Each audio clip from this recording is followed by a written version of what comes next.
नमस्कार दोस्तों, कैसे हैं आप सब। आज मैं आपके लिए लेके आई हूँ कामदा एकादशी की कथा। तो आइए शुरू करते हैं।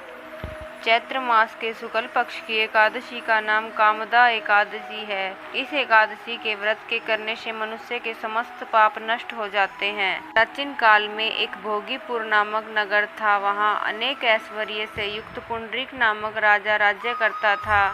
वहाँ अनेक अप्सरा, गंधर्व, किन्नर आदि वास किया करते थे। उसी स्थान पर ललिता और ललित नाम के स्त्री पुरुष अत्यंत वैभवशाली घर में निवास करते थे। वे दोनों एक दूसरे से बहुत प्रेम किया करते थे और विलंग हो जाने पर व्याकुल हो जाते थे।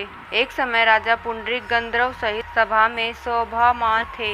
वहाँ ललित गंधर्व भी गीत गा रहा था और उसकी प्रियतमा ललिता उस स्थान पर नहीं थी, इसलिए वह अपनी प्रियतमा को याद करने के कारण गीत को अशुद्ध रूप से गाने लगा। नागराज ककोटक ने राजा पुंडरीक से इसकी शिकायत की। इस पर राजा पुंडरीक ने श्राप दिया कि अरे दुष्ट, तू मेरे समक्ष गाता हुआ भी अपनी स्त्री का स्मरण कर रहा है। जा, तू कच्चे मांस और मनुष्य को खाने वाला राक्षस होगा। तू महापापी है।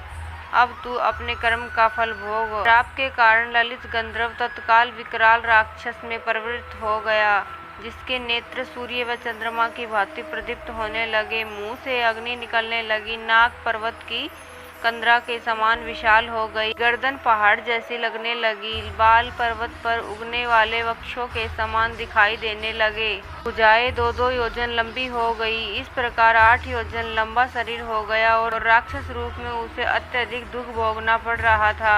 जब ललिता को अपने प्रियतम का हाल ज्ञात हुआ तो वह अत्यंत दुखी हुआ और वह अपने पति के उद्धार हेतु उपाय खोजने लगी। वह राक्षस घने वनों में रहने लगा और अनेक प्रकार के पाप करने लगा। उसकी स्त्री ललिता भी उसके पीछे पीछे जाती और विलाप करती रहती। एक दिन वह अपने पति के पीछे जाते जाते विंध्याचल पर्वत चली गई। उसने वहां श्रृंगी ऋषि का आश्रम देखा। वह शीघ्र ही आश्रम में गई और ऋषि के सम्मुख जाकर विनय करने लगी। श्रृंगी ऋषि ने उसका परिचय पूछा तो ललिता बोली, हे मुनि, मैं वीरधन्वा नामक गंधर्व की कन्या ललिता हूँ। मेरा पति राजा पुंडरीक के श्राप से एक भयानक राक्षस के रूप में परिवर्तित हो गया है, अतः मैं अत्यधिक दुखी हूँ। आप उसे राक्षस योनि से छूटने का कोई उपाय बताइए। तब श्रृंगी ऋषि बोले, अरे गंधर्व कन्या ललिता, अब चैत्र मास के शुक्ल पक्ष की एकादशी आने वाली है। उसका नाम कामदा एकादशी है।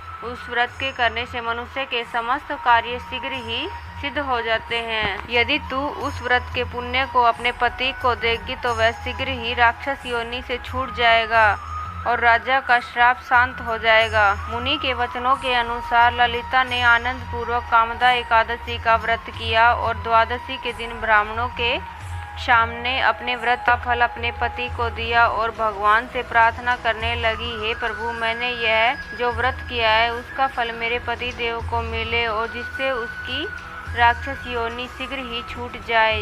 एकादशी का फल प्राप्त होते ही उसका पति राक्षस योनि से मुक्त होकर अपने पुराने स्वरूप को प्राप्त हुआ और अनेक सुंदर वस्त्रों तथा आभूषणों से अलंकृत होकर पूर्व की भांति ललिता के साथ विहार करने लगा। कामदा एकादशी के प्रभाव से वह पहले से भी अधिक सुंदर हो गया और पुष्पक विमान पर बैठकर स्वर्गलोक को चले गए।